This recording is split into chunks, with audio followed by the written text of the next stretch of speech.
3 اکتوبر 2023 کو ایک اعلیٰ سطح کا اجلاس ہوا جس میں آرمی چیف بھی تھے اور پرائم منسٹر بھی اور باقی جو بڑے ذمہ داران لوگ ہیں جو ملک کی سیکیورٹی کو دیکھتے ہیں اور باقی معاملات کو. اس کے بعد ایک اعلامیہ جاری ہوا جو پوسٹ کی شکل میں ہم نے اس سے اگلے دن ہی اپنے آفیشیل یوٹیوب چینل میں ڈال دیا تھا پوسٹ کے طور پر. آپ کو پتا ہے کہ پاکستانی قوم کی یادداشت تو بڑی کمزور ہے، خبریں سنتے بھی ہیں تو اوور لک ہو جاتی ہیں، لیکن میرے لیے وہ بہت بڑی خبر تھی. میری چند ایک خواہشات کی تکمیل اس کے اندر تھی اور مجھے خوشی ہوئی کہ جہاں کہیں اگر ہماری اسٹیبلشمنٹ کوئی اچھا کام کرتی ہے تو ہم اس اعتبار سے انہیں اپریشیٹ ضرور کریں.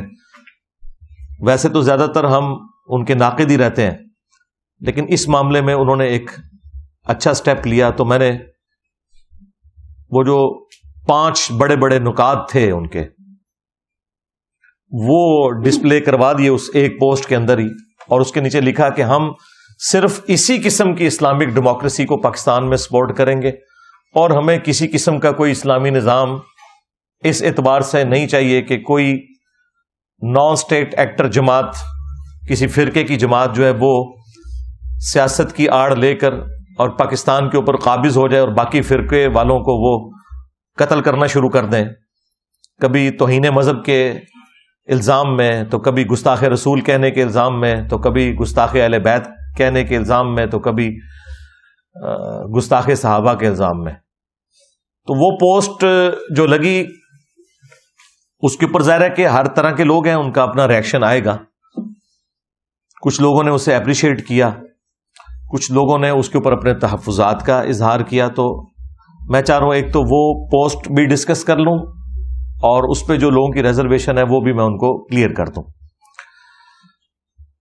3 اکتوبر 2023 کو جو وہ اعلیٰ سطح کا اجلاس ہوا ہمارے سیکیورٹی اداروں کا، ان میں 5 جو بڑے بڑے پوائنٹ تھے جن کے اوپر انہوں نے ایگری کیا اور اسے اعلامیے کے طور پر جاری کیا. اس کی کورالریز میں اور پوائنٹ بھی ہیں لیکن بڑے پوائنٹس جو تھے وہ 5 ہی تھے. نمبر 1، ریاست سیاسی مقاصد کے لیے مذہب کی من پسند تشریح نہیں کرنے دے گی. دوبارہ سنیں، ریاست سیاسی مقاصد کے لیے مذہب کی من پسند تشریح نہیں کرنے دے گی. اس سے مراد وہ تمام سیاسی جماعتیں ہیں جو مذہب کی آڑ میں اپنے فرقے کا ایجنڈا لانچ کرتے ہیں اور دوسرے لوگوں کی زندگیوں کو ونریبل کر دیتے ہیں. اب ان جماعتوں کے نام لینے کی ضرورت نہیں ہے، وہ اللہ کے فضل سے یا اللہ کے غضب سے پوری قوم کو پتہ ہے، کیونکہ اس کی تکلیف پوری قوم اٹھا رہی ہے، خواہ مسلمان ہو یا کافر ہو. پاکستان میں رہنے والے ان مذہبی جماعتوں کے شر سے کوئی بھی محفوظ نہیں ہے.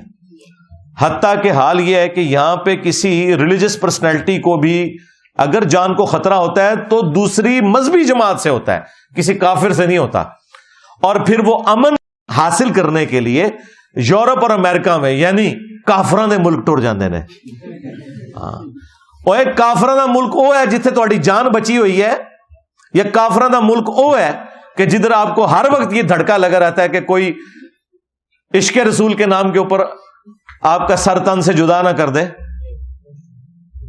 یہ مسلمان ملک ہے، وہ اسلامی ملک ہے. چند ایک باتوں پہ آپ کو اختلاف ہو سکتا ہے. اگر احترام جان اور احترام مال نہیں ہے تو ہم نے چاٹنا ہے اس قسم کی گورننس کو، اور پاکستان میں یہی ہے. آپ اگر رفع الیدین سے نماز پڑھ رہے ہیں کسی مسجد میں یا اونچی آمین کہتے ہیں تو آپ کو کسی ہندو سے، کرسچن سے خطرہ نہیں ہے کہ وہ آپ کو مسجد میں گالیاں دے یا مسجد سے دھکے مار کے نکال دے. ان سے خطرہ ہے. آج آپ ایک نان مسلم کو اسلام کی دعوت دیتے ہوئے نہیں ڈرتے، اور نہ آپ کو اس سے کوئی خطرہ ہوتا ہے، کیونکہ آپ کو پتا ہے کہ یہ سنے گا کہ یہ ہمارا دین ہے، وہ اپنا پوائنٹ آف ویو سامنے رکھے گا. لیکن کسی مسلمان کو قرآن کی آیت بتاتے ہوئے یا بخاری مسلم سے نماز کا طریقہ بتاتے ہوئے، رکوع میں جاتے وقت اور رکوع سے اٹھتے وقت رفع الیدین، آپ ڈرتے ہیں کہ یہی کتے کی طرح مجھے کاٹ نہ لے. یہ کتے کی مثال قرآن میں آئی ہے علماء سو کے لیے، سورۃ الاعراف میں بلعام بن بورا کے بارے میں. اور سنن نبی داؤد کے اندر بھی نبی علیہ السلام نے فرمایا میری امت میں ایسے گروہ پیدا ہوں گے کہ جس طرح باولا کتا کسی کو کاٹ جائے اس کے ایک ایک ریشے تک اس کا اثر پہنچ جاتا ہے نا، اس قسم کی بدعت ان گروہوں میں پیدا ہو جائیں گی۔ تو یہ کون سا باولا کتا ہے جو کسی مسلمان کو کاٹ جائے اور اس میں بدعت پیدا ہو جائے؟ یقیناً وہ کتا اسی نسل کا ہوگا جسے مولوی کہا جاتا ہے۔ ظاہر ہے کوئی اسکواش کا پلیئر تو نہیں نا جو کسی کو بدعت سکھائے گا، کوئی کرکٹ کا پلیئر تو بدعت نہیں سکھائے گا نا، کوئی مولوی سکھائے گا نا کسی فرقے کا۔ اور اس کے اوپر اجماع ہے، آپ بریلویوں سے پوچھے وہ کہیں گے ہاں یہ دیوبندی ہیں وہ باولے کتے، دیوبندیوں سے پوچھے وہ کہیں گے بریلوی ہیں، سنی سے پوچھے وہ کہیں گے شیعہ ہیں، شیعہ سے پوچھے وہ کہیں گے سنی ہے۔ جب یہی بات میں کرتا ہوں کہتے ہیں ہمیں گالیاں دے رہا ہے، اور بھائی تمہارے ہی اس کے اوپر آلریڈی اجماع ہوا ہے، ہم تو ساری باتوں کو بیک وقت انڈورس کرتے ہیں کہ سارے صحیح کہہ رہے ہو۔ بالکل بالکل تھوڑے نال ہاں۔ تو یہ ریاست سیاسی مقاصد کے لیے مذہب کی من پسند تشریح نہیں کرنے دے گی۔ بہت اچھی بات ہے جی، شکر ہے آپ کو خیال آیا کہ یہ ریاست ان لوگوں کے ہاتھوں یرغمال بن چکی ہے جو اپنی من پسند تشریح کرتے ہیں، ہر ایک کے اوپر گستاخی کے فتوے لگاتے ہیں، حالانکہ حال یہ ہے کہ اپنے بزرگوں نے چشتی رسول اللہ پڑھایا ہوا ہے۔ ہائے ہاں اے زخم میں چل رہا ہے تھوڑا، کینسر بنا دینا ہے میں۔ اشرف علی تھانوی رسول اللہ پڑھوایا ہوا ہے، مناظرے کیے ہوئے ہیں، آج تک کر رہے ہو۔ اب میرے ڈر سے آگے کہہ رہے ہیں کتاباں بدل گئی نے۔ ہاں دیکھ لو پھر کیسے قابو آئے نے۔ میرے نبی سا ہے ہی کوئی نہیں، تیرے بابے تے شے ہی کوئی نہیں، تے اے بابے تو ہی ہن دستبردار ہو گئے تھے الحمدللہ۔ دوسرا پوائنٹ اس میں تھا کہ کسی بھی شخص یا گروہ کو طاقت کے زبردستی استعمال کی اجازت نہیں دی جائے گی۔ کسی شخص کو یا کسی گروہ کو قانون کو ہاتھ میں لینا، طاقت کے ذریعے کسی سے کوئی چیز منوانا، اس کی اجازت نہیں دی جائے گی۔ اچھا یہ ساری باتیں آلریڈی ہمارا ایک آئینی حق ہے جو ہمارے کانسٹیٹیوشن میں لکھا ہوا ہے، یہ صرف اس کا اعادہ ہو رہا ہے اور یہ اب اس کی ضرورت پڑ گئی ہے ان کو۔ چلیں ہمارا بھی ساتھ بھلا ہو جائے گا اس حوالے سے۔ تو بالکل ہم کہتے ہیں، ہم تو شروع دن سے کہہ رہے ہیں کہ صرف فوج کا کام ہے کہ وہ جہاد اور قتال والے معاملات کے اندر لے کے چلے، اور ود ان کنٹری پولیس کا کام ہے جو سول ایجنسی ہے، یا کبھی یہاں سول گورنمنٹ نے رینجرز کو بلانا ہو تو وہ بلائیں، ادروائز کسی سیاسی یا مذہبی جماعت کا یہ کام نہیں ہے کہ وہ اپنا جہادی ونگ بنائے اور اس کے ذریعے جہاد کس کے خلاف کرے؟ مسلمانوں کے خلاف۔ ہاں فرانس تک تو انہوں نے پہنچ نہیں سکنا، یورپ تک تو پہنچ نہیں سکتے، یہاں نہ ہمارے بینک چھوڑتے ہیں یہ، نہ ہماری گاڑیاں چھوڑتے ہیں، نہ ہمارے مکان چھوڑتے ہیں۔ میں نے آج تک کوئی عاشق رسول نہیں دیکھا سو کالڈ جو لبیک یا رسول اللہ کہہ کے اپنے موٹر بائک کی ٹینکی میں جو ہے نا وہ آگ لگا دے۔ تو آڈے موٹر سائیکل ساڑن گے، اے ندی حالت ہے۔ تو کسی کو اجازت نہیں دی جائے گی کہ وہ اس طریقے سے زبردستی یہ کرے۔ اب یہ لادہ بات ہے کہ یہ سارے کام ہماری اسٹیبلشمنٹ کی مرضی سے اور ان کی سرپرستی میں ہوتے رہے، یہ تو ایک حقیقت ہے، اور یہ وہ حقیقت ہے جو ہم پہلے دن سے آپ کو بتاتے ہیں۔ آج جو آ کے ہماری پوسٹوں کے نیچے کامنٹس کرتے ہیں پی ٹی آئی کے لوگ، نون لیگ کے لوگ، ایسے لوگوں کو شرم کرنی چاہیے۔ تم لوگ مجھے بتاؤ گے کہ اسٹیبلشمنٹ کا سیاست میں کوئی کردار نہیں ہونا چاہیے؟ سب سے زیادہ اسٹیبلشمنٹ کے ہاتھوں جو لوگ یوز ہوئے ہیں وہ ہمیں بتائیں گے؟ بھائی ہم تو اس وقت تمہیں سمجھا رہے تھے جب تمہارا پرائم منسٹر جو ہے وہ اسٹیبلشمنٹ کے ساتھ مل کے مخالفین کو جیلوں میں گزارا تھا، آج وہ خود جیل میں گیا تو تمہیں یاد آ گیا کہ فوج کا سیاست میں کوئی کردار نہیں ہونا چاہیے؟ 2018 کے الیکشنز کو کس طرح مینج کیا گیا، 2014 کے دھرنے کیسے ہوئے، اس وقت تم لوگوں کو خیال نہیں آیا؟ آج ہمیں بتا رہے ہیں جی علی بھائی اسٹیبلشمنٹ کو آپ یہ سپورٹ کر رہے ہیں، ان کا تو یہ کردار ہے، مجھے بتا رہے ہیں۔ دیکھو ہم تو 2012-13 کی میری ویڈیوز یوٹیوب کے اوپر اپلوڈ ہیں جب آپ لوگوں کو پتہ ہی نہیں تھا، اور اس وقت ہماری جہادی تنظیم میں ایسٹ ہوتی تھی فوج کا، جماعت الدعوہ، باقی تنظیمیں، میں اس وقت بھی ان لوگوں کے خلاف بولتا تھا کہ یار یہ کام غلط ہو رہا ہے، یہ تمہارے گاٹے فٹ ہوں گے، یہ تو 2015-16 میں آ کے ان کو جب ہوش آئی, پھر ڈان لیکس ہوئی, FATF حافظہ اللہ آیا, پھر انہوں خیال آیا اچھا وہ بھی سانو گورے نہیں دسنا ہے کہ بندے دے پتر بن جاؤ. گوروں نے جب ان کو بتایا, تلوار لٹکی, تو پھر ان کو خیال آیا کہ نہیں نہیں نہیں یار یہ تو اب کام بڑھ گیا, اب ہم نے یہ کام نہیں کرنا. پھر ضرب عزم شروع ہوا, رد الفساد شروع ہوا, اور یہ کرتے کرتے, اس لیے آپ دیکھیں جب یہ لوگ سیم پیج پہ تھے نا, چیئرمین PTI اور ان کی جماعت اور اسٹیبلشمنٹ, 2021 کے اندر جب ان سارے لوگوں کی گردنوں میں سریے تھے, اس وقت میرا انٹرویو ریکارڈ کیا تھا حقیقت TV والوں نے, اور اس وقت حقیقت TV خود ان کا ایک ماؤتھ پیس تھا, آپ سمجھ لیں, اسٹیبلشمنٹ کا. تو میں نے ان کو انٹرویو میں یہ بات کی تھی کہ میرے انٹرویو میں آپ نے کٹنگ نہیں کرنی, میں جو کچھ بولوں گا اس کا وزن خود اٹھاؤں گا, کیونکہ میں اسٹیبلشمنٹ کے ٹکڑوں پہ کبھی نہیں پلا, نہ میں نے ان سے کبھی کوئی چندہ لیا ہے کہ مجھے کسی کا ڈر ہو اس حوالے سے. تو انہوں نے کہا جی بالکل, وہ میرے اسٹوڈنٹ تھے, انہوں نے ریگارڈ کیا. آپ میرا وہ انٹرویو بھی نکال کے دیکھیں, اس وقت بھی میں نے یہ بات کی ہوئی ہے کہ اب ہماری پالیسی کچھ بہتر ہوئی ہے, لیکن ابھی بھی فوج کو سیاست سے الگ ہو جانا چاہیے, اور انہوں نے کٹنگ نہیں کی. یہ ساری چیزیں میں نے اس وقت بھی ہائی لائٹ کی تھی. اب تو خیر پوری قوم ہی کہہ رہی ہے نا, کیونکہ پیچھے ایک PTI بچ گئی تھی, اس کے ساتھ تو جو کچھ ہو گیا وہ تو پیپلز پارٹی اور نون لیگ کو بھی اپنے بیانیے میں پیچھے چھوڑ گئی ہے اینٹی اسٹیبلشمنٹ میں. تو ان کو بھی سمجھ آ گئی, لیکن ان کو اس وقت سمجھ نہیں آتی تھی. لیکن پھر 9 مئی ہو گیا, 99 پہ سانپ کاٹ گیا. ہاں, اتنی مشکل سے معاملات بیک فٹ پہ گئے تھے, 99 پہ سانپ کاٹ گیا.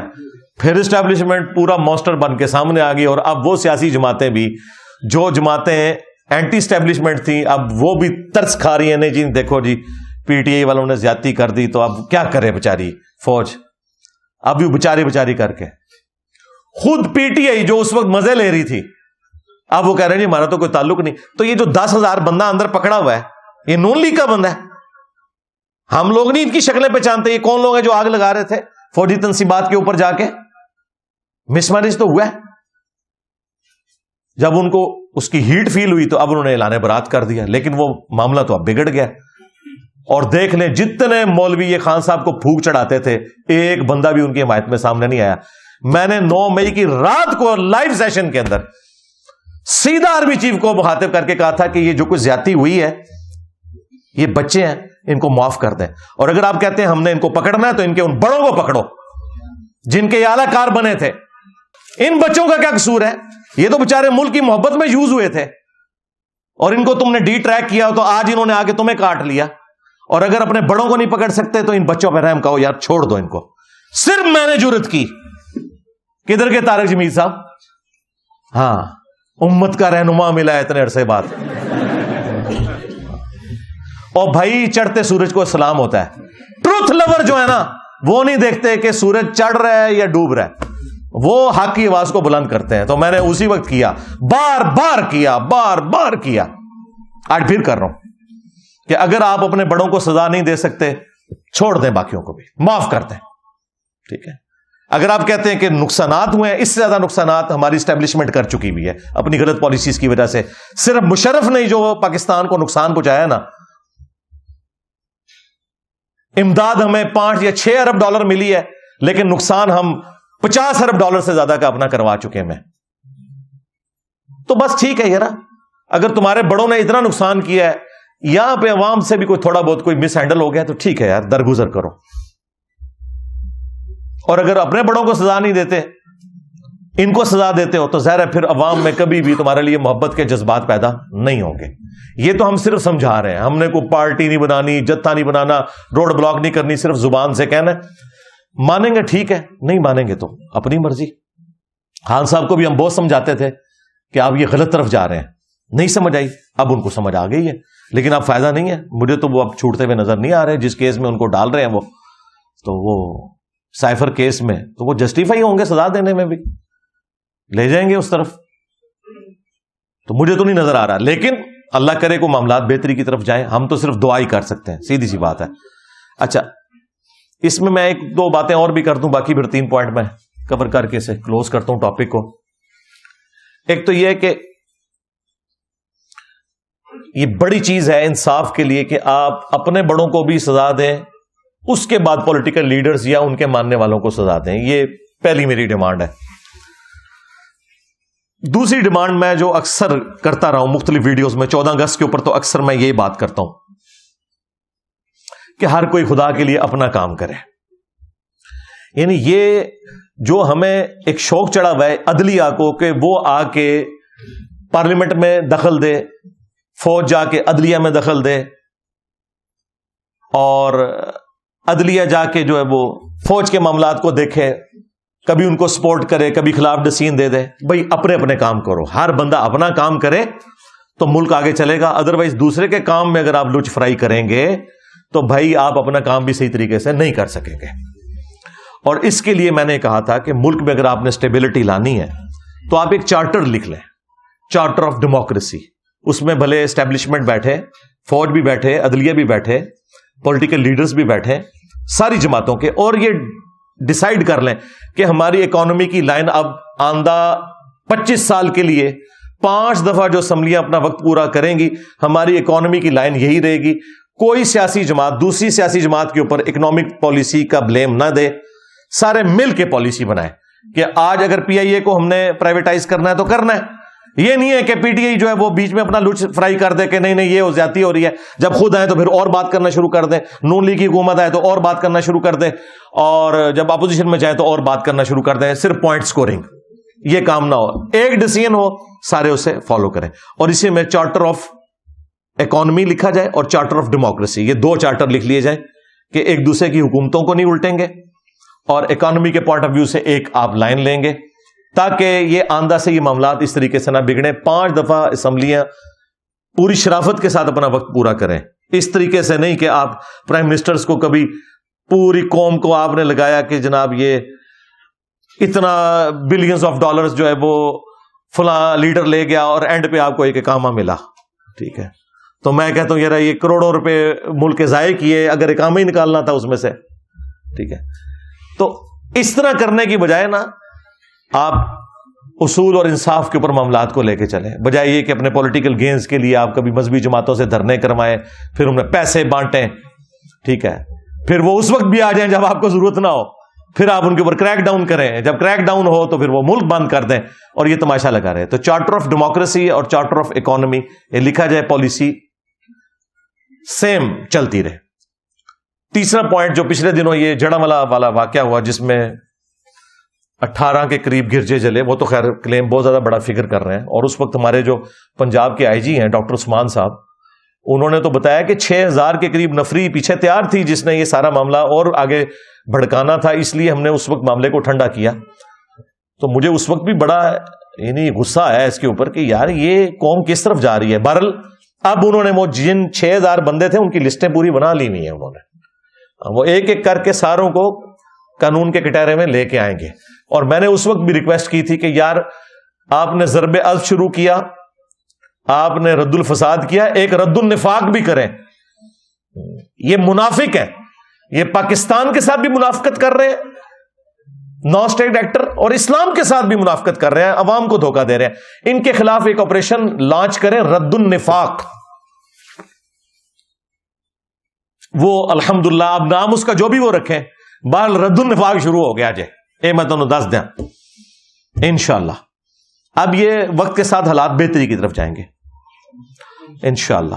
اور چوتھی چیز اس میں جو میں نے وہ بیانیے میں بات کی تھی رد النفاق کے بعد، کہ جو پھر بندے پکڑے جائیں ان کو پھر عدالتوں کے ذریعے سزائیں دلوائی جائیں اور یہ فوری انصاف ہو. فائز عیسیٰ صاحب بھی وہاں پہنچے تھے، اب تو خیر وہ چیف جسٹس بن گئے. جڑاملا واقعے کے فوراً بعد وہ پہنچے تھے وہاں پر، اب انہی کے پاس کیسز لگنے ہیں.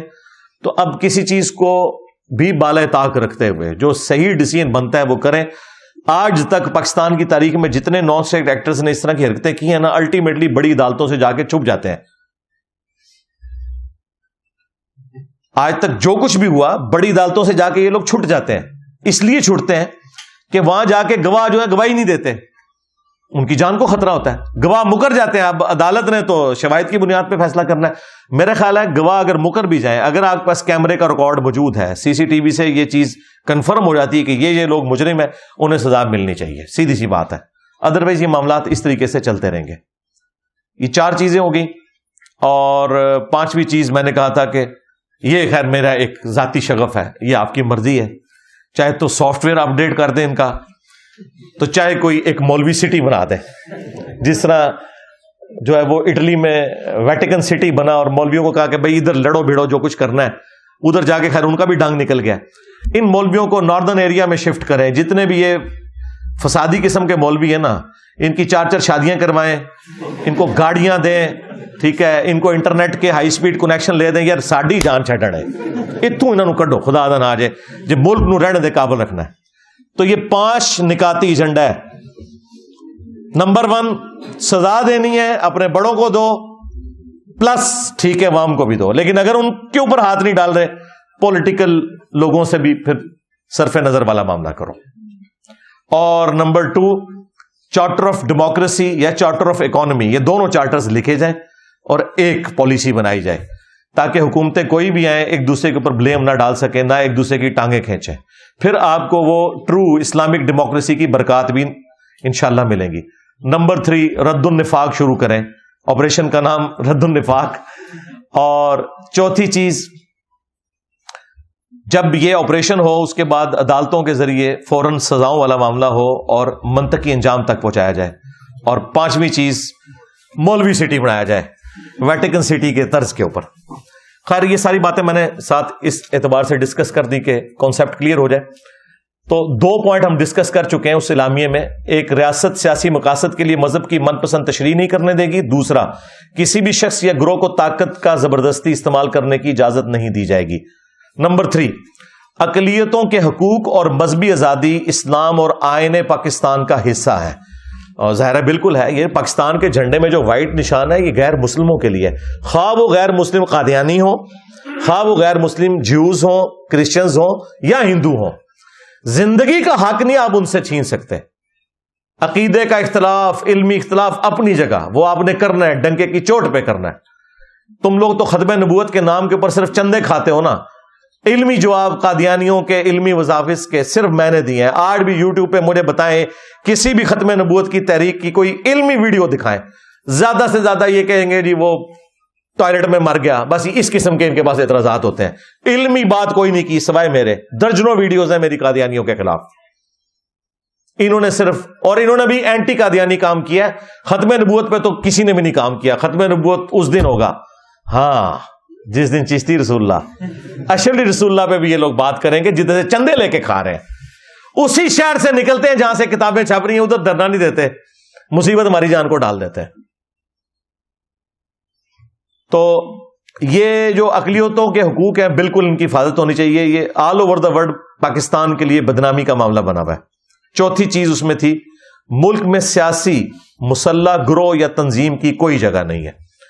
یعنی پہلے لوگ یہ سیاست کی آڑ میں چھپ جاتے تھے کہ جی ہماری سیاسی جماعت ہے نا, جس طرح MQM سیاسی جماعت بنائی ہوئی تھی, ساتھ ایک ونگ بنایا ہوا تھا مسلح قسم کا, اس کی آڑ میں چھپ جاتا تھا. اور ساری جماعتوں نے اپنے اپنے اس قسم کے نا اسلحے کی بنیاد کے اوپر بنائی ہوئی ہیں ونگز. پیپلز پارٹی نے بھی بنائی ہوئی ہے, جماعت اسلامی نے بھی بنائی ہوئی ہے. اور آپ اور چھوڑ دیں یار, یہ جو آپ کو بڑی شریف تنظیمیں نظر آ رہی ہے, دعوت اسلامی کی بھی ہے ایک سنی تحریک کے نام کے اوپر.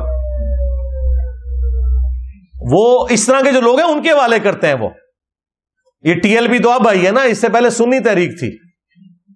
اور ادھر بھی دیکھ لیں آپ, تبلیغی جماعت بالکل ٹھیک ہے, لیکن دوسری طرف سپاہی صحابہ, لشکر جنگوی, اور پولیٹیکل جماعت میں مولانا فضل الرحمان صاحب. ہاں ہر جگہ انہوں نے اپنی سیاسی بھی معاملات رکھے ہوئے ہیں, ساتھ مسلح معاملات بھی رکھے ہوئے ہیں, اور ساتھ ایک تبلیغی سامنے ایک وہ بھی ونگ رکھا ہوا ہوتا ہے لوگوں کی آنکھوں میں دھول جھونکنے کے لیے. تو یہ انہوں نے کلیئر ریٹ کہا کہ ملک میں سیاسی مسلح گروہ کی کوئی اجازت نہیں جائے گی. یعنی کوئی سیاسی جماعت بھی ہے نا, وہ یہ نہیں کہہ سکتی کہ جی ہم تو الیکشن میں حصہ لے رہے ہیں لہذا کیا مسئلہ ہوا اگر ہم نے ساتھ کوئی اسلحہ رکھ لیا ہے. نہیں, یہ اسلحہ لے کے کل کو آپ لوگ دارالحکومت کے اوپر چڑھ دوڑیں گے اور مصیبت بن جائیں گے باقی لوگوں کے لیے. اور 5واں جو اعلامیہ تھا وہ یہ تھا کہ طاقت کا استعمال صرف اور صرف ریاست کا دائرہ اختیار ہے. یہ جو ہم اکثر کہتے ہیں کہ یار یہ فوج اور پولیس کا کام ہے کہ وہ امن کو اسٹیبلش کریں, نہ کہ یہ ہے کہ مولوی اسلحہ ہاتھ میں لے کے تو وہ جا کے فلموں کی اور دکانیں توڑنا شروع کر دیں جا کے، جو کچھ لال مسجد کے اس میں ہوا، پھر اس کے ریونج میں آپ دیکھ لیں ظلم بھی ہو گیا، اور وہ پھر ہم نے اس کے بعد خود کچھ حملے بھی بھگتے. ظاہر ہے لال مسجد میں جو کچھ ہوا ان کی طرف سے تو مس ہینڈلنگ ہوئی، اس وقت کی اسٹیبلشمنٹ سے بھی مس ہینڈلنگ ہوئی، اور اس کی ہیٹ پھر ہم آج تک محسوس کر رہے ہیں. تو یہ 5 پوائنٹس تھے جو اس میں ڈسکس کیے گئے، اور اس کے بعد انہوں نے کہا کہ اب ہم جو اس حوالے سے سائبر کرائم اور یہ ساری چیزوں کو اسٹیبلش کریں گے اور لوگوں کو پکڑ کے سزائیں دیں گے. اور میں تو سمجھتا ہوں کہ یہ ایک ہمارے صبر کا ہمیں پھل ملا ہے، اور آواز بلند کرنے کا، یہ ایک نہ ایک دن یہ ہونا تھا. اور یہ اب ریاست جب ٹھان لیتی ہے کسی معاملے کو، تو آپ دیکھ لیں ڈالر دیکھ لیں، پھر آیا نا 307 سے نیچے، کیونکہ ریاست نے یہ فیصلہ کر لیا کہ بھائی یہ غلط ہو رہا ہے، یہ کام نہیں اب ہونے دینا. پہلے وہ ریاست میں ہی بیٹھے ہوئے لوگ تھے جو ان ساری سمگلنگ کو سپورٹ کرتے تھے، یہ سب کچھ وہی انہی کی سرپرستی میں ہو رہا ہوتا تھا. تو میں تو دعا کرتا ہوں کہ یہ معاملات آگے چلیں، اور آخر میں ریکویسٹ یہ ہے کہ یار الیکشن کراؤ، اور اس معاملے کو انٹرم گورنمنٹ کی بجائے جو عوام کی منتخب حکومت جو بھی آئے اس کے سپرد کریں، تاکہ ایک لانگ ٹرم پالیسی بنے اور معاملات جو ہیں وہ بہتری کی طرف جائیں. ہم اپنے بڑوں کو وقتاً فوقتاً یہ چیزیں ہائی لائٹ کرتے رہتے ہیں، تاکہ قیامت کے دن ہماری اس اعتبار سے کوئی پکڑ نہ ہو کہ ہم نے کوئی سچائی کے حوالے سے بزدلی کا مظاہرہ کیا یا کسی کو ہائی لائٹ نہیں کی. اور بڑوں کے لیے تو میں اکثر وہ حدیث بیان کرتا ہوں کہ بخاری اور مسلم دونوں میں حدیث ہے کہ سب سے برا اگر کوئی گڈریا ہے تو وہ ہے جو کسی جگہ کا حکمران ہے. جس طرح گڈریا بھیڑ بکریوں کی حفاظت کرتا ہے نا، اس طرح حکمران عوام الناس کے اوپر ایک اللہ تعالی کی طرف سے مقرر کیا گیا ہے. اگر اس نے انصاف نہ کیا تو جنت کی خوشبو بھی نہیں پائے گا. یہ حدیث بخاری مسلم میں ہے کہ حکمران نے اگر انصاف نہ کیا تو جنت کی خوشبو بھی نہیں پائے گا. یہاں تو لوگوں کو شیروانی پہننے کا، بیج لگانے کا بڑا شوق ہوتا ہے، لیکن ان کو پتہ نہیں ہے کہ یہ سیدھا سیدھا جہنم کما رہے ہیں اگر انہوں نے اس پوسٹ کے ساتھ حق نہیں ادا کیا. قیامت کے دن ان لوگوں نے کہنا ہے کہ ہم گمنامی کی موت کسی فٹ پاتھ پہ مر جاتے نا وہ بہتر تھا، ہم آرمی چیف نہ بنتے، ہم پرائم منسٹر نہ بنتے، ہم چیف جسٹس نہ بنتے، اگر انہوں نے انصاف نہ کیا. تو انہوں نے آخرت میں کہنا ہے کہ یا اللہ ہمیں تو کسی فٹ پاتھ پہ مار دیتا، ہماری لاش کو کوئی دفنانے والا نہ ہوتا، کم از کم آخرت کے عذاب سے تو بچ جاتے ہیں. لیکن دوسری طرف اگر آپ انصاف کرتے ہیں تو وہ بھی بخاری اور مسلم دونوں میں حدیث ہے کہ 7 قسم کے لوگ ہیں جنہیں اللہ کے عرش کا سایہ نصیب ہوگا. ان میں سے پہلا شخص وہ ہے جو عادل حکمران ہے. پھر انعام بھی پھر اسی اعتبار سے. ایک اور حدیث ہے بخاری اور مسلم میں، تم میں ہر ایک نگہبان ہے اور اس سے اس کی رعیت کے بارے میں پوچھا جائے گا. پھر نبی صلی اللہ علیہ وآلہ وسلم نے فرمایا کہ ایک حکمران اپنی رعایا کے اوپر حاکم ہے، اس سے اس کے بارے میں پوچھا جائے گا. ایک مرد اپنی بیوی اور بچوں کے اوپر حاکم ہے، اس سے اس کے بارے میں پوچھا جائے گا. ایک بیوی اپنے خاوند کے مال اور اولاد کے اوپر حاکم ہے، اس سے اس کے بارے میں پوچھا جائے گا. لہٰذا اب تو سارے ہی آ گئے. ہاں تسی ایویں خوش ہو رہے سو کہ وڈیاں دا رگڑا لگیا ہوا ہے، بچنا تسی بھی کوئی نہیں. ہاں اگر اپنی جگہ پہ ہم نے انصاف نہ کیا تو اللہ تعالیٰ ہمیں انصاف کے اوپر قائم رہنے کی، انصاف کی تبلیغ کرنے کی، اسی پہ عمل کرنے کی توفیق عطا فرمائے. صلو علی محمد وآل محمد، اللہم صلی علی محمد وعلی آل محمد واصحاب محمد وازواج محمد وامت محمد اجمعین الی یوم الدین. مجھے بائی چانس یہ بھی کچھ باتیں یاد آئیں. میں چاہ رہا ہوں کہ آج چونکہ ماحول بنا ہوا ہے، تھوڑا اپنی زندگی کا کوئی ایک ایسا پہلو اس سے جو جڑا ہوا ہے جو میں نے آج تک کیمرے میں کبھی بیان نہیں کیا، وہ بھی ڈسکس کر لوں تاکہ ریکارڈنگ میں آ جائے. خصوصاً ہمارے ان لوگوں کے لیے جن کو کبھی کوئی شیطان وسوسہ دلاتا ہے میرے حوالے سے. علماء کبھی کہتے ہیں یہود و نصارہ کا ایجنٹ ہے، اب انہوں نے کہنا شروع کر دیے جی یہ اسٹیبلشمنٹ کا ایجنٹ ہے، اتنی دلیری سے بولتا ہے، اس کو پکڑتا کیوں نہیں ہے؟ بھئی میرے ساتھ جو کچھ ہوا ہے پچھلے 10-12 سالوں میں وہ آپ کو تو میں نے نہیں بتایا ہوا، تو آپ کسی گمان میں نہ رہیں کہ میری زندگی کوئی اتنی آسانی سے گزر رہی ہے. لیکن یہ بات حقیقت ہے کہ میں کبھی بھی اسٹیبلشمنٹ کا اعلی کار نہیں بنا، اس کی وجہ سے مجھے اتنی تکلیفیں نہیں اٹھانی پڑیں جو اسٹیبلشمنٹ کے پالتو لوگوں کو اٹھانی پڑتی ہیں. یہ آپ کو جتنے صحافی یا پولیٹیکل ونگ کے لوگ نظر آ رہے ہیں یہ سارے کے سارے اسٹیبلشمنٹ کے بینیفیشری ہیں, ان کی تنخواہوں پہ رہے ہیں. اب تنخواہیں تو ان سے کھاتے رہے, جب ان کی ناراضگی ہوئی, وفاداری کسی اور کے ساتھ انہوں نے نبھانی شروع کی تو ان کو غصہ آیا, تو ظاہر ہے وہ پکڑ کے انہیں نامعلوم افراد میں ہی داخل کریں گے. قانوناً غلط کر رہے ہیں, لیکن میں آپ کو جو دنیاوی طور پہ جسٹیفیکیشن ہے وہ بتا رہا ہوں. قانوناً تو میں کسی بھی ایکسٹرا جوڈیشل ایکٹیویٹی کے حق میں کبھی بھی نہیں رہا, خواہ وہ کوئی ریاستی ادارہ کرے یا کوئی مذہبی جماعت کرے یا کوئی بھی کرے. قانون اور آئین کی حکمرانی ہونی چاہیے. لیکن میرے ساتھ الحمدللہ شروع سے ایک غیرت والا ایلیمنٹ اٹیچ رہا کہ میں نے کبھی بھی کسی کے اعلی کار بننے سے ہمیشہ انکار کیا, نہ کسی پولیٹیکل جماعت کا ساتھ دیا نہ کسی ریاستی ادارے کا. البتہ اگر میری کوئی بات کسی پولیٹیکل لیڈر کے حق میں گئی تو وہ اس وجہ سے نہیں کہ مجھے اس سے کوئی عقیدت تھی, اس کے پیچھے ریزن یہ ہے کہ میں سچائی کے لیے کھڑا ہوا کہ یار یہ اس وقت اس کے ساتھ یہ زیادتی ہے. جس طرح خان صاحب کے دور میں آپ کو پتہ ہے جب کبھی ان کے اوپر مذہبی کارڈ یوز ہوا تو میں نے ان کے حق میں آواز بلند کی, تو اس کی وجہ سے بعض لوگوں نے سمجھا کہ یہ کوئی پی ٹی آئی کے پے رول کے اوپر ہے. اور جب خان صاحب نکالے گئے اس وقت میں نے کچھ نصیحتیں کی تو اس وقت انہوں نے سمجھا شاید یہ کوئی اسٹیبلشمنٹ کا بندہ ہے, حالانکہ ایسا نہیں تھا. مجھے کبھی بھی اسٹیبلشمنٹ کے ساتھ دلی عقیدت اس لیول کی ہو نہیں سکتی کیونکہ میں خود ان کے متاثرین میں سے ہوں. لیکن فوج ایز اے ادارہ یا ان کی جو قربانیاں ہیں پاکستان کے لیے وہ اپنی جگہ مسلمہ ہے. وہ آپ لوگوں نے تو صرف سنی ہے, میں نے تو اپنی آنکھوں سے دیکھی ہیں. اور میں یہ سمجھتا ہوں کہ اوپر کے چند ایک لوگ جو اپنی پولیٹیکل گینز کی وجہ سے اپنے زوم میں پاکستان کی بہتری کی خاطر یہ جو تجربے کرتے رہتے ہیں مختلف اوقات میں, کبھی ضیاء الحق کی شکل میں, کبھی مشرف کی شکل میں, کبھی باجوہ صاحب کی شکل میں تو ہمیشہ ان تجربوں کے خلاف رہا ہوں. اور اس کی وجہ سے مجھے مختلف اوقات میں مختلف تکلیفیں بھی اٹھانی پڑی. لیکن جو فوج کا وہ والا ایلیمنٹ ہے وہ آپ کی نظر میں بھی ہونا چاہیے کہ پاکستان میں اگر کوئی آرگنائز ادارہ ہے نا تو صرف فوج ہے.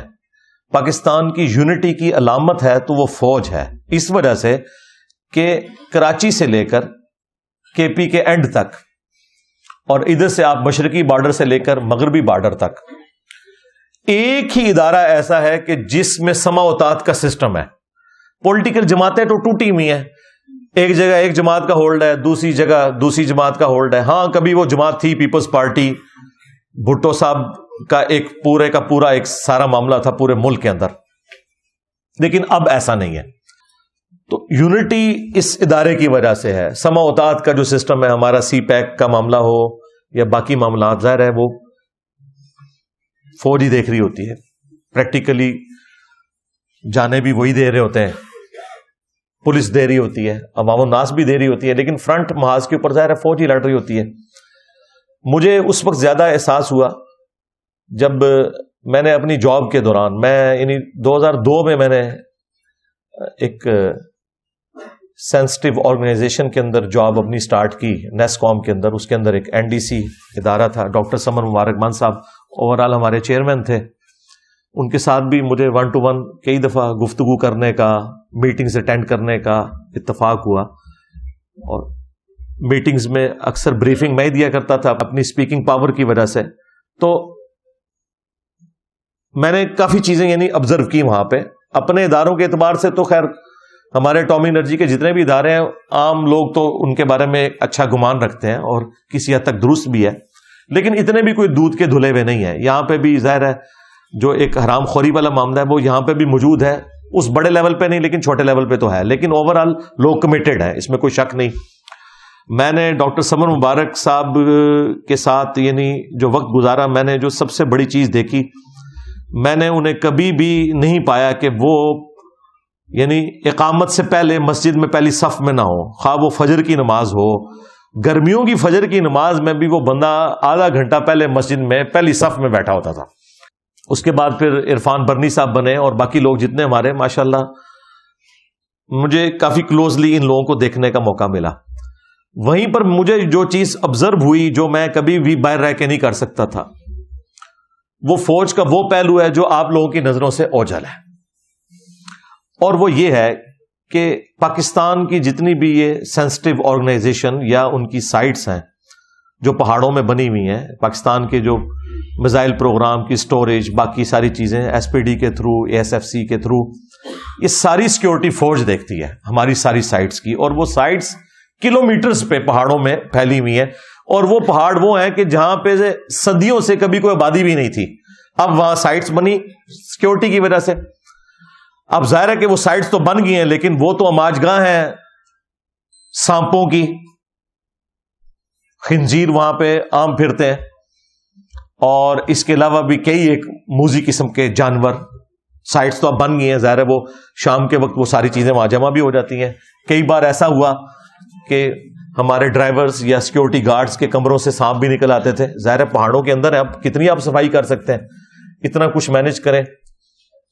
تو مجھے وہاں جا کے احساس ہوا، ورنہ میں یعنی کوئی چونکہ بڑوں کی پکچر میرے سامنے تھی نا، میں تو شروع سے ایک ڈیموکریٹک قسم کا بندہ ہوں، تو مجھے پالیٹکس میں جو فوج کا کردار ہے نا، یہ کبھی بھی اچھا نہیں لگا. اور بچپن میں ہم بھی یعنی اسی قسم کے جذباتی پاکستانی تھے، ہمیں سمجھ ہی کوئی نہیں تھی. جب 1988 میں بے نظیر آئی اور ان لوگوں نے IJI بنوائی، اور ہم لوگ بھی وہ جتنے وہ گندے قسم کے نعرے ہوتے تھے اسکول لیول پہ ہم بھی لگایا کرتے تھے. ہم سمجھتے تھے کہ مسلم لیگ کو یا یہ اسلامی جمہوری اتحاد کو سپورٹ کرنا یہ اسلام کی سپورٹ ہے، اور یہ جو ہے پتہ نہیں کوئی کافر ہے بے نظیر جو ہم پہ مسلط ہو گئی ہے.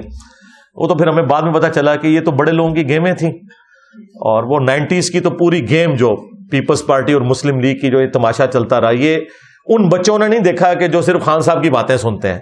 اس لیے ان کو نہیں پتا کہ دوسری جماعتوں نے بھی اپنے اپنے وقت میں کیا کیا تکلیفیں کاٹی ہیں، ایک دوسرے سے بھی اور اسٹیبلشمنٹ سے بھی. پھر انہوں نے آ کے چارٹر آف ڈیموکریسی لکھا تھا. یہ تو آج بڑا سکون ہے اس اعتبار سے، جو کچھ 90s میں ہوتا رہا، 1.5-2 سال بعد حکومت الٹ جاتی تھی اور یہ سارے معاملات ہوتے تھے.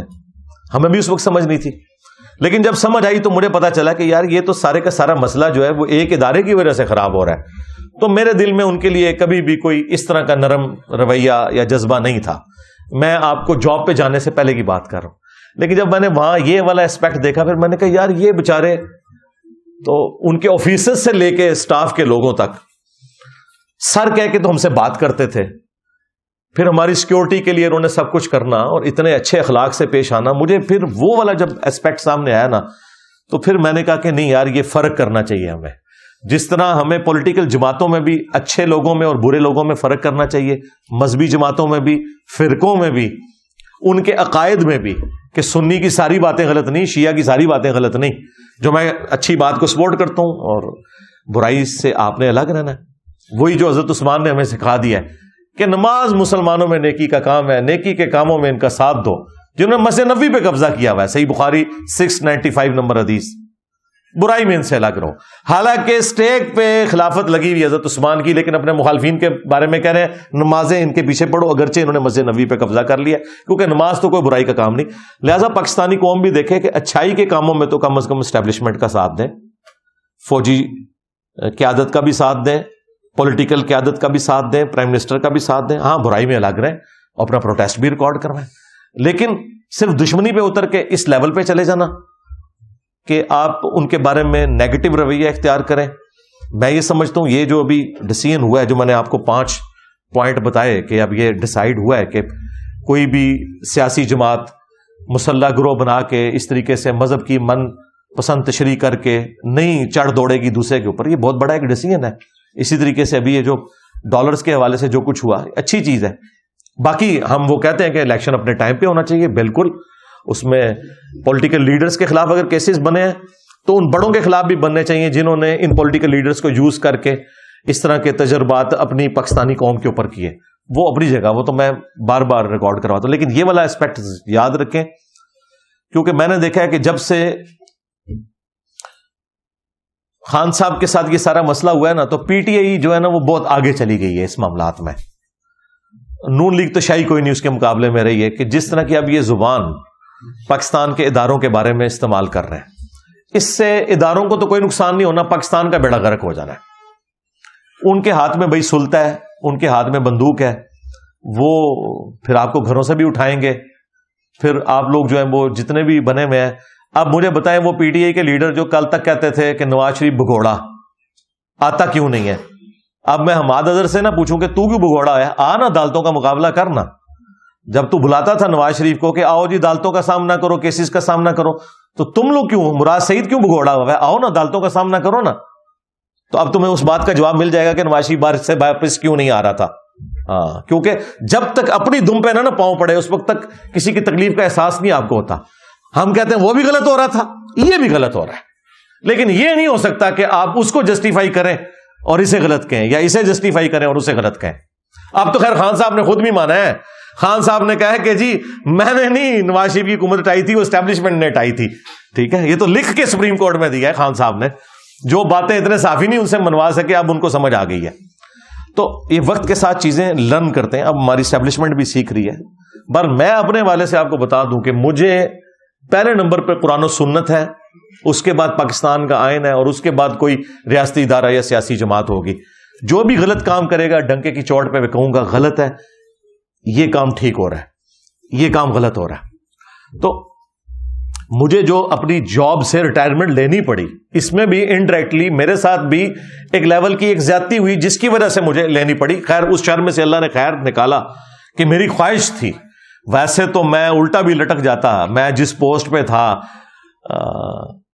19 گریڈ پہ اور ایک ٹاپ لیول کے اوپر، تو مجھے تو انہوں نے کبھی بھی ریٹائرمنٹ نہیں دینی تھی جب تک کہ میں اپنے 25 سال سروس کے پورے نہ کرتے ہیں۔ وہ تو پھر اللہ کی طرف سے کرنا ہوا، یہاں پہ کوئی ہماری ایک ایجنسی کو سیکورٹی کلیئرنس کر رہی تھی، تو وہ اس کے نیچے جو وہ رپورٹیں لکھنے والے ہیں نا، وہ کوئی بریلوی تھا کٹر قسم کا۔ اچھا، یہ میں بات کر رہا ہوں 2016-17 کی۔ اس نے نا رپورٹ میں مجھے لکھ دیا کہ اس کا تعلق جو ہے لشکر جنگوی سے ہے، دیوبند کے۔ اب میرا دیوبند کے ساتھ کبھی بھی کوئی ہمدردی کا رشتہ نہیں رہا، ایٹ لیسٹ جہادی تنظیموں کے ساتھ۔ خیر وہ ہماری جب آفس میں وہ پہنچی تو فوجی آپ کو پتہ کانوں کے کچے ہوتے ہیں، انہوں نے فوراً کہا جی آپ ریٹائرمنٹ لے لیں۔ میں نے کہا کس چیز کی ریٹائرمنٹ؟ اچھا ویسے تو مطلب میری خواہش تھی کہ مجھے ریٹائرمنٹ مل جائے۔ میں نے جتنا بھی دین کا کام بڑے لیول پہ جتنا کیا وہ اپنی جاب کے دوران کیا، یہ ذہن میں رکھیے گا۔ 2008 میں میری ریکارڈنگ شروع ہوئی ہیں اور یہ میں 2017 کی بات کر رہا ہوں، 9 سال تک، جبکہ آلموسٹ ہمارے سارے میجر لیکچرز ریکارڈ ہو چکے ہوئے تھے۔ تو میں نے کہا اس الزام کے ساتھ تو میں نے نہیں جانا، ویسے آپ آفر کریں کہ ٹھیک ہے میں پبلک فگر ہوں اور اس کی وجہ سے تو ٹھیک ہے، کوئی مسئلہ نہیں، 15 سال میری سروس ہے، مجھے 15 سال سے زیادہ سروس ہو چکی ہوئی تھی، تو مجھے بینیفٹس بھی مل جائیں گے جو جاب کے ہیں، اتنے تو نہیں ملیں گے لیکن چلیں کوئی آدھے تو مل ہی جائیں گے، لیکن اس الزام کے ساتھ نہیں۔ لیکن آپ کو پتا ہے فوج کی ایک مینٹالٹی ہے، وہ غلط بھی ڈیسیژن کرے نا، غلطی علیحدگی میں تو مان لیتے ہیں، پبلکلی نہیں مانتے، یہ ان کے ساتھ ایک کمزوری اٹیچ ہے۔ یہی وجہ ہے کہ یہ سب کچھ کر رہے ہیں، ابھی کبھی یہ نہیں کہہ رہے کہ جی ہمیں معاف کر دیں، ہم سے غلطی ہوئی ہے، یہ نہیں کبھی کہیں گے۔ ویسے کبھی کسی صحافی سے دلائیں گے جی ماضی میں ہم سے بھی غلطیاں ہوئی، معافی نہیں مانگیں گے، یہ ان کی ایک مینٹالٹی ہے۔ معافی کے لیے صرف ڈاکٹر عبد القدیر صاحب ہی تھے، ہاں ان کو قربانی کا بکرا بنایا، معافی کے لیے صرف پولیٹیکل لیڈرز ہی بچے ہوتے ہیں۔ یہ میں ساری باتیں آپ کو اس لیے بتا رہا ہوں کہ میرے بارے میں میرے جینز کے اندر موجود ہے کہ یہ اپنے مخالفین کے ساتھ کیا کرتے ہیں، لہٰذا میرے بارے میں تو آپ بھول جائیں، جس طرح آپ یہ بھول جائیں نا کہ میں توحید کے معاملے میں بالکل ننگی تلوار ہوں، اس معاملے میں بھی میں بالکل ننگی تلوار ہوں، مجھے پتا ہے کہ یہ کیا کرتے ہیں۔ ہمیں کوئی پی ٹی آئی والا یا نون لیگ والا جو ہے نا وہ آئین کا درس نہ دے اور یا ہمیں وہ اینٹی اسٹیبلشمنٹ بیانیہ نہ بتائے، ہمیں آپ سے زیادہ پتا ہے، ٹھیک ہے۔ تو بہرحال اس وقت جب یہ معاملات چلے تو میں سیدھا پھر اسلام آباد ہائی کورٹ میں نے کیس کر دیا اپنے ادارے کے خلاف، اور جسٹس شوکت صدیقی صاحب وہ بھی میری طرح آپ کو پتا ہے نڈھر قسم کا جج، اس نے بلا لیا، اور وہ تو مطلب اس طرح کے معاملات میں کوئی کسی کا لحاظ نہیں کرتے تھے۔ ان کی عدالت میں کیس لگا، ان کو بلایا تو یہ آئے بائے شائے کرتے رہے، اور 1 سال تاریخیں بھگتے رہے، صرف ڈانٹ کھا کے وہاں سے آتے تھے۔ الٹیمیٹلی پھر آخری دفعہ تو انہوں نے بڑے سخت الفاظ میں نے کہا کہ بھائی میں اب اس کو پھر ون سائیڈڈ ڈیسائیڈ کر دوں گا اگر آپ لوگوں نے یہ سارے معاملات اس طریقے سے لے کے چلنے ہیں۔ وہ خیر ان دنوں پھر شوکت صدیقی صاحب کی وہ تقریر ہو گئی، وہ تو چلے گئے، خیر کیس پھر دوسری جسٹس اطہر من اللہ اس وقت ابھی چیف جسٹس نہیں بنے تھے اسلام آباد ہائی کورٹ کے، ان کی کورٹ میں لگ گیا، کیس وہاں پہ چلا گیا، بال وہ معاملات چلتے رہے. بس اس دوران پھر اللہ تعالیٰ نے کو میرے دل میں یہ بات ڈالی کہ یار ٹھیک ہے. مجھے پھر کچھ لوگوں نے اپروچ کیا کہ سر اب آپ کا جو لیول ہے، آپ اس ادارے میں کیا کرنا ہے آپ نے آ کے، یہاں تو سارے آپ کے اسٹوڈنٹ بیٹھے ہوئے ہیں، تو بس اب آپ یہ کام کریں. تو مجھے بات کلک کر گئی، میں نے کہا ٹھیک ہے یار. پھر میں نے اس معاملے کو اوور لک کر کے 2020 کے اینڈ پہ جا کے میں نے وہ پھر اپنے ساری ریٹائرمنٹ والا معاملہ بھی کیا، اور سارے وہ پرانے جو میرے ایریئرز رہتے تھے وہ ریسیو کیے، اور آفیشیلی میں نے سگنیچر کر دیے. اس دوران خیر میں نے اپیل کے لیے جو ہے نا وہ اپلائی کیا تھا. جب میری ان کے ساتھ میٹنگ بھی، تو اس وقت بھی میں نے ان کو کہا کہ یار یہ اس طریقے سے آپ نے کوئی الزام لگانا، صحیح الزام لگائیں لیکن غلط الزام کے ذریعے یہ نہ کریں. میں نے اس لیے سے کیا تھا. بہرحال یہ میں بتانے کا مقصد یہ ہے کہ میں خود اس فیز سے گزرا ہوا ہوں، ٹھیک ہے. وہ تو اللہ تعالیٰ نے ہر شر میں سے کوئی خیر نکالنی ہوتی ہے. میرے لیے جو اللہ تعالیٰ نے یہ پوسٹ رکھی ہوئی ہے، وہ ڈاکٹر ذاکر نائک کی بات، وہ کہتے ہیں کہ میری والدہ کہا کرتی تھی کہ میں ہزاروں اپنے ڈاکٹر ذاکر نائک قربان کر سکتی ہوں اگر ایک احمد دیداد ہمیں ڈاکٹر ذاکر نائک کی شکل میں اور مل جائے.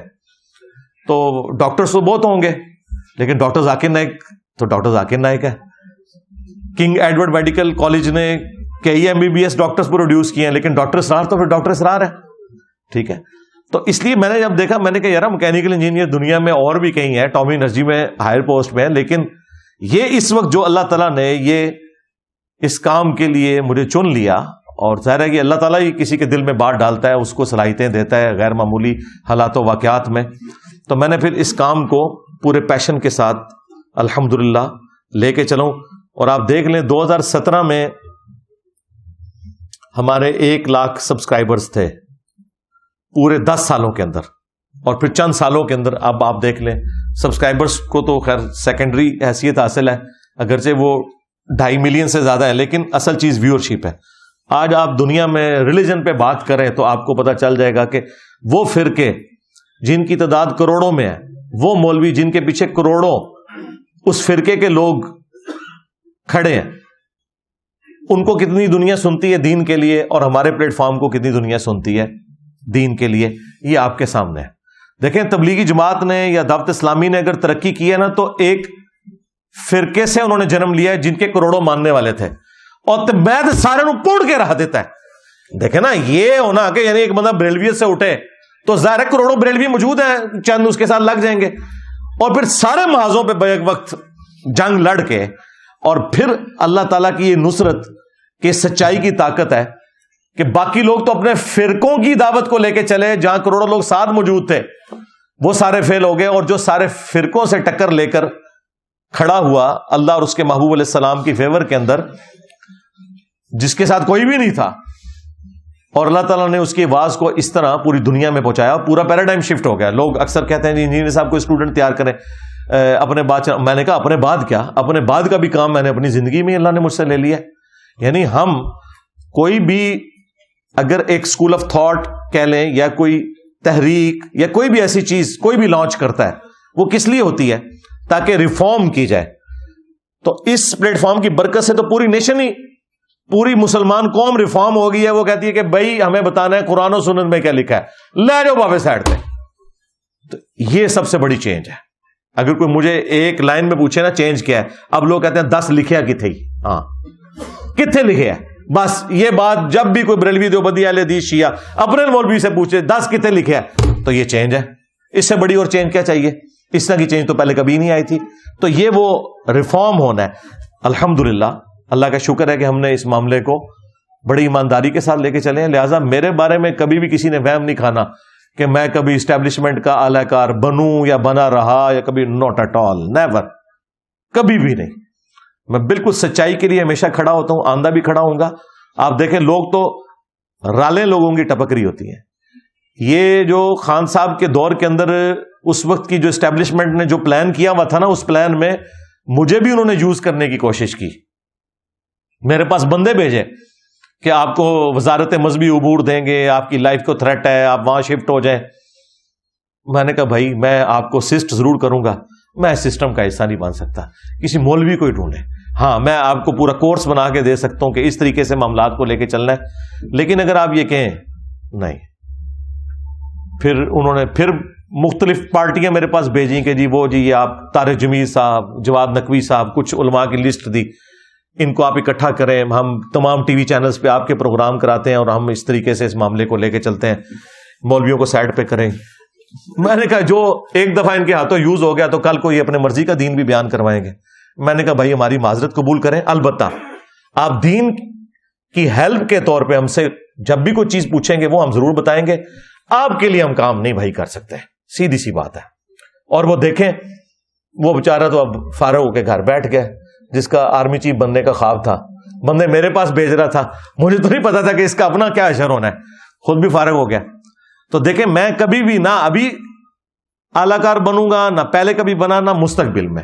اس کی وجہ یہ کہ ان لوگوں نے ریٹائر ہونا ہے، ان کو تو کوئی جانتا نہیں ہے، لیکن الحمدللہ ہمارے اس پلیٹ فارم کی لیگیسی پرانی ساری کے سارے فرقوں کو پیچھے چھوڑ گئی ہے، کیونکہ ہم نے فرقہ واریت سے بلند ہو کر یہ آواز بلند کی. کوئی چندہ بک نہیں بنائی، کوئی مسجد نہیں بنائی، کوئی مدرسہ نہیں بنایا، سب سے بڑھ کر سب کو مسلمان سمجھتے ہیں، ان کے پیچھے نمازیں پڑھتے ہیں، ان کی زندگی موت کا مسئلہ چندے ان کو دیتے ہیں. تو الحمدللہ اس لیے ہم کہتے ہیں ہمسا ہو تو سامنے آئے. آج تک جتنے مذہبی پیشوا ہیں فرقے لانچ کر کے گئے ہیں، مدرسے بنا کے گئے ہیں، چندہ بک بنا کے گئے ہیں. تمہارے بابوں کی ایک گندگی بھی تم کہو نا کہ یہ والی گندگی انجینئر صاحب آپ کے اندر ہے، وہ نہیں نکال سکتے تم، لیکن کم از کم مان گئے ہو نا کہ وہ گندگی تھی. تو میں نے تو اس سسٹم سے کچھ نہیں حاصل کیا سوائے اس کے کہ میری لائف ونریبل ہوئی، میری فیملی کی لائف ونریبل ہوئی، میرے ٹیم ممبرز کی لائف ونریبل ہوئی، ان کی فیملیز کی لائف ونریبل ہوئی ہے. اور کیا حاصل کیا اس سے؟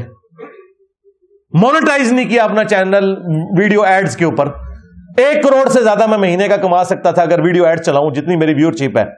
ٹھیک ہے، میں مولوی کیا، میں تو اسٹیبلشمنٹ اور پولیٹیکل لیڈرز کو بھی خرید سکتا تھا اتنے پیسوں کے ساتھ، لیکن نہیں کیا. صرف اس لیے کہ کوئی بندہ کسی بھی اعتبار سے کوئی جھول نہ نکالے. اور میں ظاہر اس کو غلط بھی سمجھتا تھا عورتوں کا ویڈیو میں آنا، یہ بھی ایک وجہ تھی، اور لیکن یہ بھی تھا کہ یار کوئی بہانہ اس اعتبار سے داخل نہ کرے. 3 چیزوں کی کوئی گنجائش نہیں ہماری اس دعوت میں: عورت، شہرت اور دولت. عورت سے مراد یہ کوئی عورت کی تضحیق نہیں، یعنی یہ چھپی دوستیاں جو یہ مفتی کرتے ہیں، تیسری کر لیتے ہیں، پھر چوتھی کر لیتے ہیں، اور پھر مدرسے بناتے ہیں، پہلے شاگردنیاں ہوتی ہیں، پھر چاچیاں بن جاتی ہیں تھوڑیاں. ہاں ٹھیک ہے. اس کے بعد شہرت کہ شوق ہے جناب جا کے بڑے بڑے جلسوں سے خطاب کرنے کا، مسجدوں میں کھڑے ہو کے فورن ٹور لگانے کا. نہیں، نیور، کہیں نہیں گیا.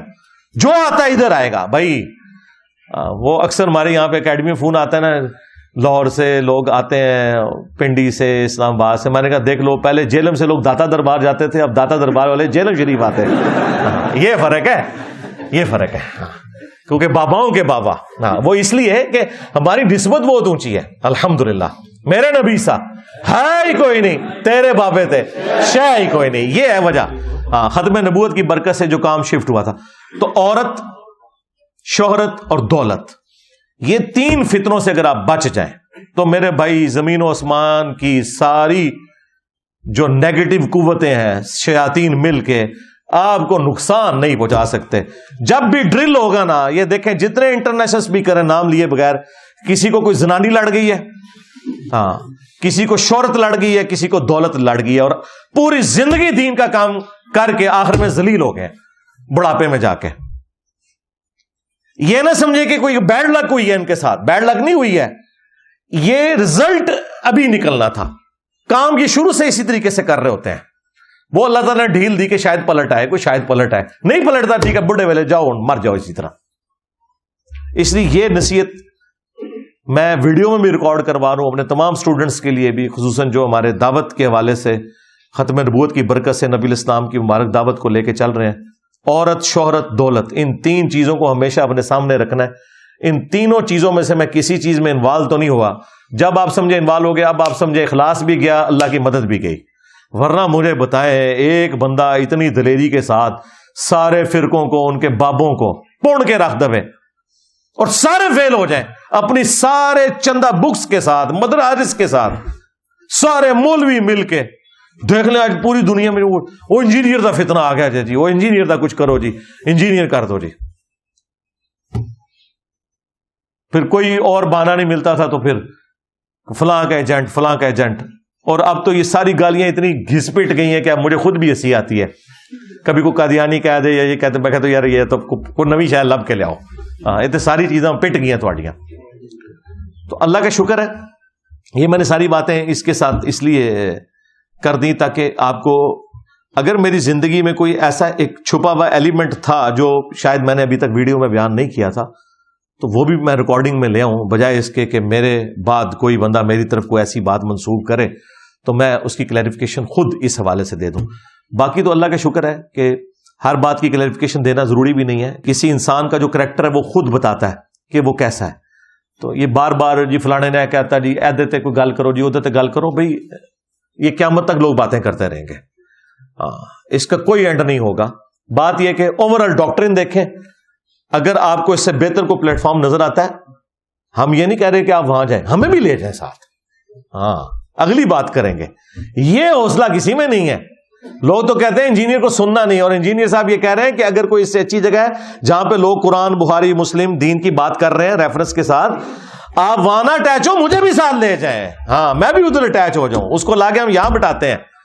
ہاں تو یہ اس لیے کہ بھی ہم اپنی کاز کے ساتھ مخلص ہیں. مجھے کیوں کسی سے جیلسی ہوگی؟ میں تو چاہتا ہوں کہ ہر گلی سے انجینئر نکلنا چاہیے جو اپنے نبی علیہ السلام کا مجاہد بن کر ختم نبوت کی برکت سے قرآن و سنت کی دعوت عام کرے، بجائے یہ کہ بزرگ بابوں کو لے کر چلے.